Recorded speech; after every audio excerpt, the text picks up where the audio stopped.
The command center was unusually quiet as the translucent screen flickered softly in the dim light, casting a pale glow on the faces of those gathered. Dr. Elara Voss stood before the assembly, her hands steady despite the weight of the moment. The swirling patterns of the cosmic blackout, decoded from the cryptic transmissions she and her team had painstakingly analyzed, pulsed faintly behind her, a ghostly map of the silent void that had severed the colony from Earth. "This is not just random noise," Elara began, her voice calm but resolute. "The blackout is the result of a massive cosmic phenomenon, a wave of interference spreading through this sector of space. It's not abandonment or failure on Earth's part, it's something far beyond our previous understanding." Murmurs rippled through the room, faces hardened as the implications settled in. For months, fear and suspicion had poisoned their community. Now, Elara was offering a glimpse of hope, but only if they could bridge the chasms between their factions. Councillor Thane Rykov rose, his tall frame imposing in the shadowed room. His eyes, cold and calculating, locked onto Elara. "And what do you propose, Dr. Voss? That we gamble the colony's fragile resources on a theory? That we risk everything on a plan that demands trust from those who have none to give?" Elara met his gaze without flinching.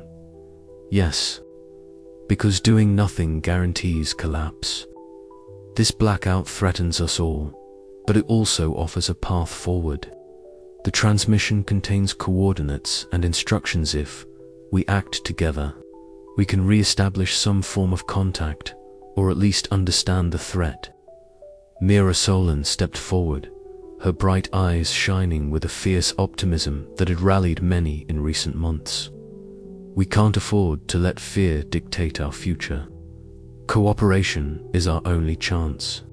We've seen what factionalism brings: starvation, violence, and despair. This plan offers a way out, but only if we unite." The room fell into a heavy silence, the tension palpable. Captain Soren Hale, standing rigid near the back, finally spoke, his voice gravelly but steady. "The security forces have seen the worst of our divisions. If this plan can hold factions together long enough to save the colony, I'm with it. But we must be vigilant. There are those who will try to sabotage this effort." Elara nodded, agreed.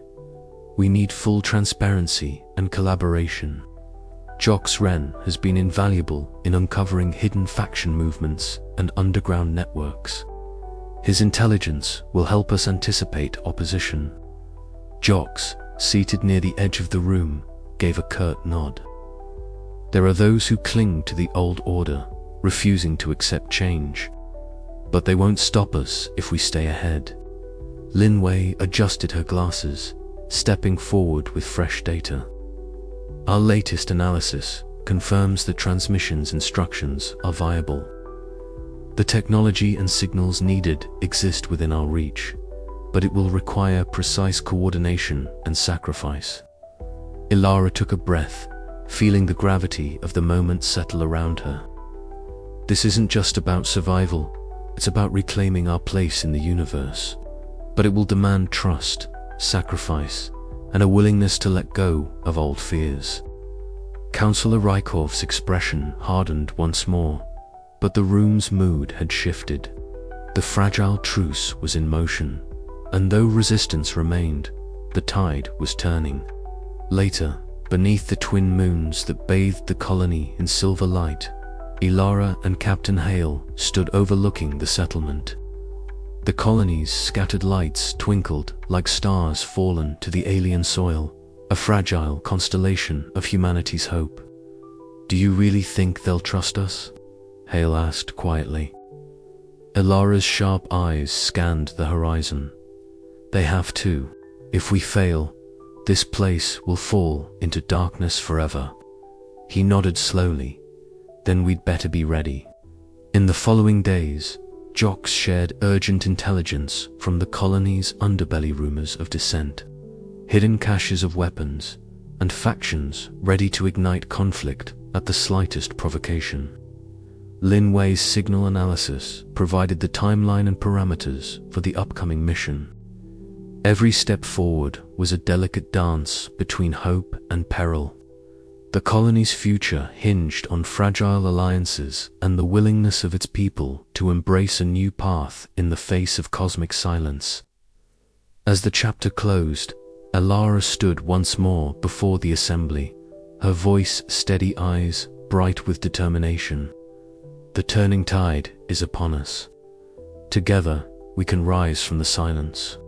But the choice is ours: trust and sacrifice, or collapse and oblivion. The room held its breath, the weight of their shared future pressing down like the vast, silent stars beyond. The journey ahead promised danger and uncertainty, but also the faintest glimmer of light piercing the darkness. And in that silence, hope stirred. The atmosphere inside the mission's control room was thick with tension. The low hum of machinery underscored by the sharp, insistent alarm that now pierced the silence. Sparks leaped from the main power conduit, painting the walls with erratic flashes of orange and blue. While the crew's faces, their eyes wide, muscles taut, reflected the dance of light and shadow. Elara Voss stood at the center, her breath steady despite the storm of panic threatening to unravel the fragile calm. "We're losing power in the primary systems," Lin Wei reported, fingers flying over the console as she attempted to reroute energy. "If we don't stabilize the conduit, the entire mission grid could collapse." Mira Solon tightened her jaw, her bright eyes darkening with concern. "What's the timeline?" "Minutes, maybe less," came the grim reply. Captain Soren Hale moved with precision, issuing commands to secure critical systems and prepare for possible evacuation. His normally stoic expression betrayed a flicker of unease. Elara's mind raced, weighing options, risks, and the unbearable cost of failure. The mission had already stretched the limits of their endurance and faith. Now, with their survival hanging by a thread, every decision carried the weight of the colony's future. "Is there a way to isolate the fault?" she asked. "We can try a manual override," Lin said, "but it means sending someone to the junction box out there in the field." A murmur rippled through the room. The outside terrain was unforgiving, and the malfunction zone was volatile. The prospect was perilous. Elara's gaze swept over her team. Jox Wren's rugged face was etched with grim resolve. Mira's pragmatic optimism battled with her protective instincts.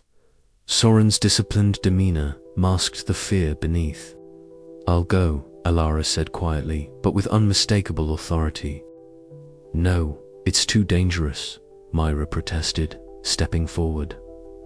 Elara shook her head. "If we don't act now, the mission fails. Not just the mission, we lose the chance to change everything for the colony." The room fell silent, the weight of her words settling like a tangible force. The cost was clear, the stakes impossibly high. Later, as she prepared her gear beneath the alien sky, the cold air bit at her skin. She pulled her jacket tighter, her breath forming clouds in the stillness. Above, the stars glimmer distant, indifferent witnesses to their plight. For a moment, Elara allowed herself a private reflection, recalling the stories of Earth's lost light. The dreams her parents had carried across the void, and the fragile hope now entrusted to her. The mission team gathered in the cramped shelter while Elara ventured out, their voices low but urgent as they The emergency lights flickered, casting uncertain glows on faces drawn tight with anxiety and determination. Jox shared intelligence about hidden pockets of instability in the terrain, guiding Elara's path remotely. Captain Hale coordinated security measures, ensuring no threats from hostile factions or environmental hazards could jeopardize the operation. Suddenly, A deafening explosion shattered the fragile calm. Dust and debris stormed the air, throwing the team into frantic action.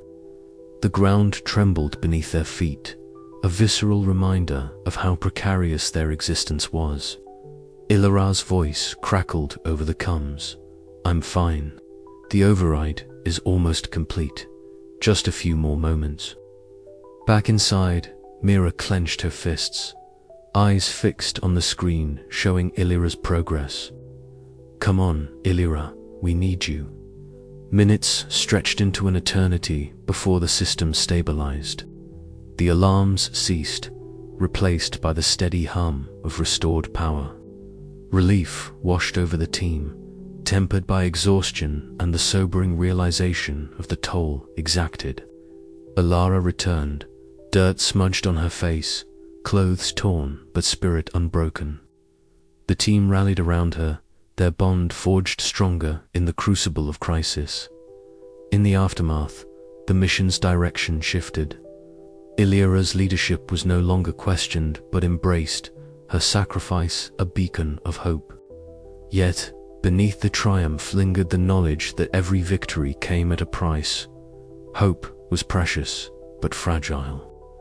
As the colony awaited news from their emissaries and began to prepare for the uncertain path ahead, Elara stood once more beneath the stars, her thoughts a tangled web of fear, resolve, and the unyielding human spirit that refused to be silenced. This was their crucible. The price of hope was steep, but it was the cost they were willing to pay. The night stretched on, silent save for the whispered promises of the cosmos. And in that silence, Elara found a quiet strengther signal beyond any transmission, a connection that transcended the void. The air in the colony had thickened, heavy with the weight of impending violence. Councillor Thane Rykov stood before his gathered followers, the underground bunker's low ceiling pressing down like the burden of his ambition. Flickering fluorescent lights cast jagged shadows across grim faces, eyes burning with a mix of fanatic loyalty and raw fear. His voice carved through the stale air, steady and cold, weaving a narrative of survival that demanded absolute control. "This colony stands at the precipice," he declared, his tone ironclad. "Only through strength and order can we weather the chaos that threatens to consume us. Those who oppose us wish to see us fall into ruin. We will not let that happen." The crowd responded with murmurs that swelled into fervent assent, their determination crystallizing into a force that would soon erupt. Meanwhile, in the heart of the colony, Mira Solon moved through the marketplace with purposeful strides. The once vibrant square now bore scars of neglect and fear. Stalls stood abandoned or hastily barricaded. The scent of smoke lingered faintly in the air.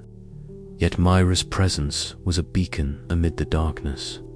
She spoke passionately to the gathering crowd, her voice steady despite the palpable anxiety. "We are stronger together," she urged, eyes scanning the faces of wary settlers. "This rebellion threatens us all. But if we stand united, if we choose cooperation over division, we can survive this. We must not lose hope." Her words were met with a mixture of relief and skepticism. The fractures within the colony had run deep, but in this moment, a fragile thread of trust began to weave between the factions. Yet, beneath the surface, tension simmered, ready to ignite at the slightest provocation. Elsewhere, Captain Soren Hale marshaled the colony's security forces. The corridors were tight, the emergency lights flickering intermittently, casting a ghastly pallor on the worn metal walls. The sound of boots clattered sharply, punctuated by whispered orders and the distant echo of raised voices. Hale's jaw was clenched, every muscle taut as he coordinated the deployment of his personnel to key points throughout the colony. Despite his skepticism of Elar's idealism, he recognized the necessity of order amid the chaos. His pragmatism drove him forward, even as he harbored doubts about the colony's fractured future. From her vantage point, high above the central plaza, Elara Voss watched the unfolding turmoil. The smoke, rising in thin spirals against the backdrop of the planet's twin moons, painted a haunting tableau. Her sharp eyes, usually calm and reflective, now shimmered with conflicting emotions: despair at the colony's unraveling, and a fierce resolve kindled by the very crisis threatening to consume them. The star maps in front of her glowed faintly, their precise lines and constellations a stark contrast to the disorder below. She whispered to herself, a mantra of hope and determination. This cannot be the end. There is still a path forward. The rebellion ignited as Rykov's loyalists seized control of key resource depots and communication hubs, triggering violent clashes with factions aligned with Myra and Elara. The colony's fragile social order fractured sharply. Gunfire echoed through narrow streets. Heated words turned to shouts and then to blows. The once peaceful settlement transformed into a battleground where trust was a scarce commodity. Civilians cowered behind makeshift barricades, caught between warring sides, their faces etched with fear and exhaustion. In the chaos, Mira's faction worked tirelessly to mediate ceasefires and evacuate vulnerable populations. Her optimism, though tested, became a rallying point for those desperate for peace. Captain Hale's forces struggled to maintain order, torn between enforcing security and navigating the tangled loyalties among the settlers. Elara, caught between her scientific pursuit and the colony's descent into conflict, found herself thrust into a reluctant leadership role. Her discovery of the transmission had sparked hope, but now it demanded courage beyond the laboratory. She convened with Mira and Hale in a cramped command center, the air thick with tension and urgency. "We cannot let this spiral further," Elara urged, her voice steady despite the turmoil. "Our survival depends on unity. The transmission isn't just a signal, it's a reminder that we are not alone in this silence." Mira nodded, her bright eyes fierce. "Then we fight not just for ourselves, but for the future we can build together." Captain Hale's gaze was hard but resolute. "We hold the line, no more divisions." Outside, the sounds of rebellion raged on, but within that small room, a fragile alliance was forged, one that might yet turn the tide. As the chapter closed, the colony stood at its breaking point, the outcome uncertain. Yet beneath the smoke and fear, a flicker of hope endured, carried in the hearts of those who refused to surrender to silence and shadow. What sacrifices would be necessary to heal the wounds of rebellion? And could the fragile threads of trust be rewoven before all was lost? The colony's fate hung in the balance, waiting for the next decisive moment to shape its future. The colony's central square was alive with murmurs and restless energy, a sea of faces reflecting the dim light of the twin moons above. Mira Solin stood on the makeshift platform, her posture steady, her voice rising clear and unwavering as she addressed the crowd. "We stand at a crossroads," she began, her bright eyes sweeping over the gathered settlers. "Our future depends not on division, but on unity. We cannot afford to be torn apart while darkness threatens us all." A ripple of agreement passed through the crowd, but it was laced with tension, the scars of recent factional violence still raw. Mira's optimism was a bomb, but the weight of their fractured society was heavy.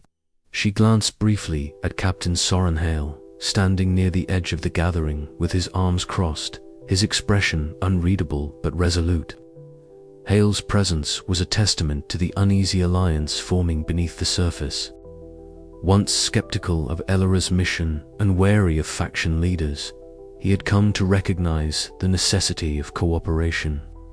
The colony's security network was strained thin, and Hale knew that without unity, their fragile hold on order would crumble entirely.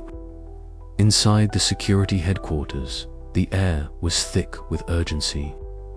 Hale moved swiftly through narrow corridors, exchanging terse commands with officers who relayed updates from across the colony.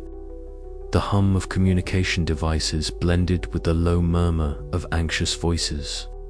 Every report from outposts, every intercepted message, was a thread in the tapestry of impending conflict. "We can't let Rykov's loyalists gain the upper hand," Hale muttered to himself, eyes scanning the latest intel. His jaw tightened. Not now, not ever. Meanwhile, in a dimly lit command room deep within the administrative sector, Counselor Thane Rykov sat before a bank of surveillance feeds, his tall frame rigid, face cold and sharp-featured as ever. The flickering images of unrest, the gathering crowds, and the defiant faces of those allied against him only hardened his resolve. He tapped a finger against the edge of the console, eyes narrowing. "They think they can undermine order," he hissed under his breath. "I will show them the price of rebellion." Rykov's strategy was ruthless, born from years of military discipline and political cunning. His faction, loyal to strict hierarchy and control, viewed the chaos as an opportunity to seize absolute power, but the colony was not yet ready to fall under his shadow. Back in the heart of the colony, Elara Voss met Myra in a shadowed alcove illuminated by the soft glow of data screens. The two women leaned close, their whispered conversation a counterpoint to the chaos outside. "We need to coordinate," Elara said, fingers tracing patterns on the screen. "The transmission gave us hope, but Rykov's rebellion threatens to undo everything." Myra nodded, her smile tight but determined. "We'll rally the factions, bring as many as we can to the table. If we can show them a future worth fighting for, maybe we can hold this fragile peace." Their plan was ambitious, relying on the trust they had painstakingly built and the shared dread of collapse. The colony's survival depended on transcending old grievances and fears, forging an alliance strong enough to resist Rykov's bid for dominion. As the night deepened, the square buzzed with growing anticipation. Mira's voice rose again, calling settlers to action. Captain Hale coordinated patrols, ensuring the safety of key locations and preparing for any violent outbreaks. Elara's research team scrambled to keep lines of communication open, their success a beacon to those still uncertain. The first skirmishes broke out near the resource depots, but the coordinated response from Myra and Hale's coalition quickly quelled the unrest. Messages of solidarity spread, and more faction leaders chose to stand with them rather than with Rykov's oppressive vision. In the final hours before dawn, the colony held its breath. The rebellion's momentum was checked, but the threat remained. Rykov's shadow lingered like a storm cloud on the horizon, and the fragile alliance was still vulnerable to fracture. Yet, amid the tension, a spark of hope ignited. The unlikely coalition had shown that even in the depths of isolation and civil collapse, the human spirit could rally, resist, and begin to heal. Elara stood beside Mira and Hale, watching the first light of the planet's dawn seep into the sky. "This is only the beginning," she said softly, "but it's a beginning nonetheless." The colony had faced its darkest hour and had found, in unlikely alliances, the strength to fight back. The road ahead was uncertain, but, for the first time in a long while, it was lit by the promise of unity and survival. And as the twin moons set and the distant stars began to fade in the morning light, the settlers of this remote world prepared to meet whatever came next together,